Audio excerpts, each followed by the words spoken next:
وہ فتح مکہ، جب وہ فتح مکہ ہو چکا تو میرے نبی پاک صلی اللہ علیہ وآلہ وسلم نے خطبہ دیا، خطاب ارشاد فرمایا۔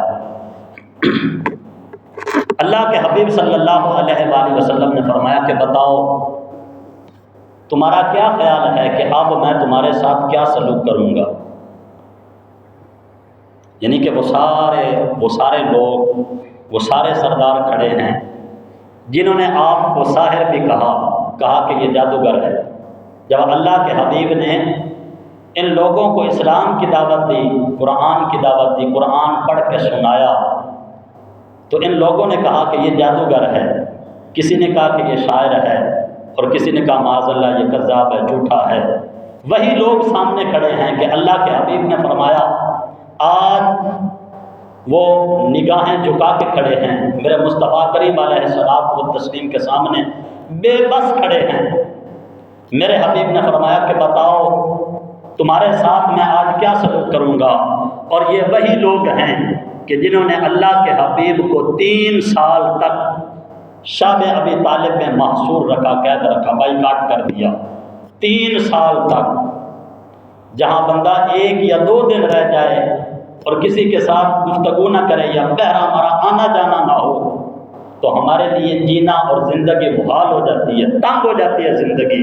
لیکن اللہ کے حبیب کو صرف اسلام کی خاطر 3 سال تک ان لوگوں نے، مکہ کے کافروں نے شاب ابی طالب میں محصور رکھا، قید رکھا۔ یہ وہی لوگ سامنے کھڑے ہیں کہ میرے حبیب پاک نے فرمایا کہ بتاؤ آج میں تمہارے ساتھ کیا کروں گا۔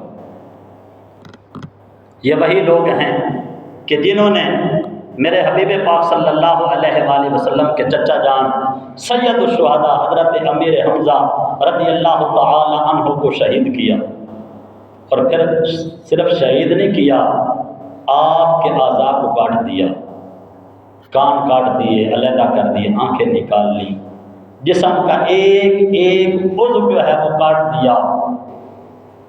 حضور نبی پاک صلی اللہ علیہ وآلہ وسلم کے چچا کے قاتل سامنے کھڑے ہیں۔ اللہ کے حبیب نے اعلان فرمایا کہ بتاؤ آج میں تمہارے ساتھ کیا کروں گا۔ یہ وہی لوگ کھڑے ہیں کہ جنہوں نے شہر مدینہ کی اس چھوٹی سی بستی کے اوپر 10,000 لشکر کے ساتھ حملہ کیا تھا۔ میرے حبیب نے پھر فرمایا کہ بتاؤ کہ آج میں تمہارے ساتھ کیا کروں گا۔ یہ وہی لوگ ہیں کہ جنہوں نے حضرت بلال کو مکہ کی گلیوں میں گھسیٹا تھا۔ یہی وہی لوگ ہیں کہ جنہوں نے حضرت خباب کو سولے کے اوپر لٹکایا تھا۔ یہ وہی لوگ ہیں کہ جنہوں نے میرے مصطفیٰ کریم علیہ الصلوۃ والتسلیم کے صحابہ کو، کلمہ پڑھنے والوں کو اس قدر جو ہے وہ ظلم و تشدد کیا کہ ان کا جینا محال کر دیا تھا۔ یہ آج سامنے کھڑے ہیں کہ اللہ کے حبیب صلی اللہ علیہ وآلہ وسلم نے فرمایا کہ بتاؤ کہ آج میں تمہارے ساتھ کیا کروں گا۔ یہ وہی لوگ کھڑے ہیں کہ جنہوں نے میرے حبیب پاک صلی اللہ علیہ وآلہ وسلم، اللہ کے نبی کو عمرہ کرنے سے روک دیا۔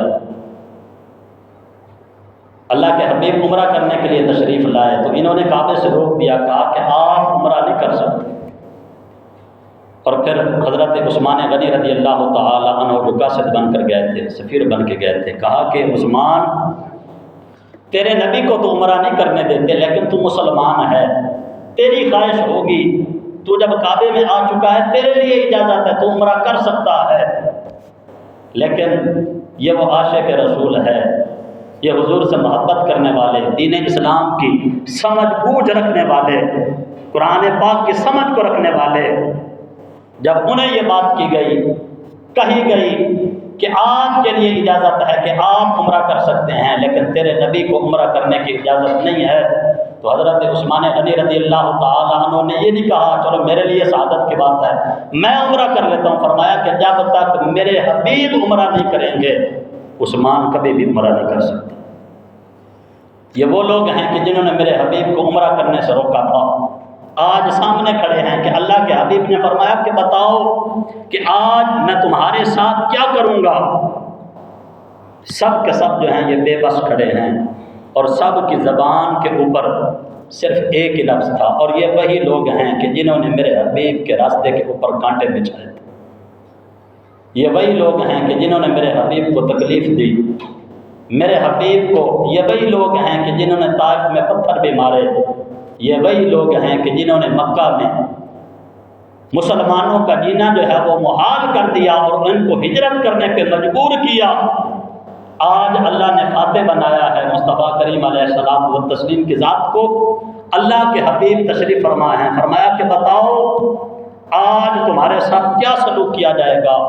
سب نے کہا کہ آپ کریم ہیں اور ہمیں آپ سے کرم کی امید ہے، آپ رحیم ہیں، ہمیں آپ سے رحم کی امید ہے۔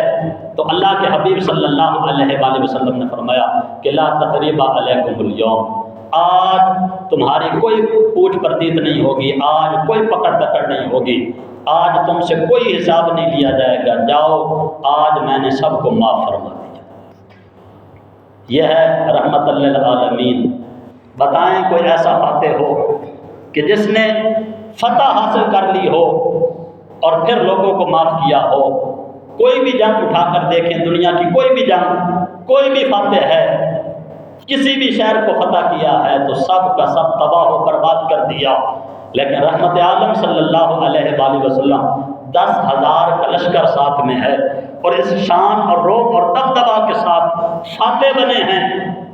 اگر چاہتے تو ان کو سزا دے سکتے تھے۔ یہ وہی لوگ تھے کہ جنہوں نے آپ کے چچا کو شہید کیا، یہ وہی لوگ تھے کہ جنہوں نے آپ کو 3 سال معصور رکھا، یہ وہی لوگ تھے کہ جنہوں نے آپ کے راستے میں کانٹے بچھائے، یہ وہی لوگ تھے جو آپ کے اوپر ظلم و تشدد کرتے تھے، یہ وہی لوگ تھے کہ جنہوں نے آپ سے شہر مکہ کو چھڑا دیا تھا، یہ وہی لوگ تھے کہ جنہوں نے عمرہ کرنے کی اجازت نہیں دی۔ اللہ کے حبیب چاہتے تو سب کچھ فرما سکتے تھے، لیکن فرمایا لا تثریب علیکم اليوم، آج تم سے کوئی پوچھ پرتیت نہیں ہوگی، آج تمہاری کوئی پکڑ نہیں ہوگی، آج ہماری رحمت جو ہے وہ عام ہے۔ فرمایا کہ تم سب کو جو ہے وہ آزاد کر دیا گیا، معاف کر دیا گیا۔ یہ ہے وہ اسلام کا درس جو دیا جاتا ہے، یعنی جب بندہ غالب ہو جائے، فاتح بن جائے، جب طاقتور ہو جائے تو پھر اسلام اس کو حکم دیتا ہے کہ اب طاقت کا مطلب یہ نہیں ہے کہ رونت دیا جائے لوگوں کو، طاقت کا مطلب یہ نہیں ہے کہ پھر پیچھے کچھ بھی نہ دیکھا جائے۔ کہا کہ جب طاقت مل جائے، پاور مل جائے، سب کچھ مل جائے تو پھر اکڑ نہیں جانا چاہیے، بلکہ عاجزی کو اختیار کرنا چاہیے، اور جس رب نے وہ طاقت دی ہے اس رب کی بارگاہ میں سر جھکانا چاہیے۔ اللہ کے حبیب نے یہ کر کے دکھایا، اور اس کا اثر کیا ہوا؟ اس کا اثر یہ ہوا کہ 10 دن میرا مصطفیٰ کریم علیہ الصلوۃ والتسلیم، آپ جس جگہ کو بھی فتح فرماتے تھے نا، 10 یا 15 دن وہاں پر تشریف فرما ہوتے تھے۔ تو جب مکہ فتح ہوا تو 10 دن کے اندر اندر 20,000 قریشیوں نے کلمہ پڑھا اور وہ مسلمان ہو گئے۔ یہ میرے حبیب پاک صلی اللہ علیہ وآلہ وسلم کی وہ معافی کا جو اعلان تھا، یہ اس کی برکت تھی، اللہ کے حبیب کی ذات کی یہ برکت تھی، یہ آپ کے رحمت للعالمین کا یہ اثر تھا کہ جو لوگ جن کو اسلام کی دعوت دی جاتی تھی اور وہ گریبانوں تک پہنچتے تھے اور وہ لڑنے کے لیے جو ہے وہ آمادہ ہو جاتے تھے، لیکن میرے مصطفیٰ کریم علیہ الصلوۃ والتسلیم کی رحمت جب عام ہوئی فتح مکہ کے موقع کے اوپر، اللہ کے حبیب نے جب سب کو معافی دے دی، اس کا اثر یہ ہوا کہ 10 دن کے اندر اندر 20,000 قریشیوں نے کلمہ پڑھا اور میرے مصطفیٰ کے غلام بن گئے۔ اور وہیں پہ ابن خطل میرے حبیب پاک صلی اللہ علیہ وآلہ وسلم کو آ کر خبر دی کہ یا رسول اللہ، وہ اس نے اپنے آپ کو بچانے کے لیے نا کعبے کے غلاف میں لپٹا ہوا ہے، اپنے آپ کو بچانے کے لیے چپٹا ہوا ہے کعبے کے غلاف میں۔ میرے حبیب پاک صلی اللہ علیہ وآلہ وسلم نے ابھی اعلان فرمایا کہ سب کو معافی ہے، لیکن فرمایا کہ نہیں، وہ جہاں پہ بھی چپٹا ہوا ہے اس کو وہیں جا کر قتل کر دو، اس کو جینے کا کوئی حق نہیں ہے، اس لیے کہ جو بھی رسول اللہ صلی اللہ علیہ وآلہ وسلم کی ذات کے اوپر بات کرتا ہے پھر اس کے لیے جینے کا کوئی حق نہیں ہے۔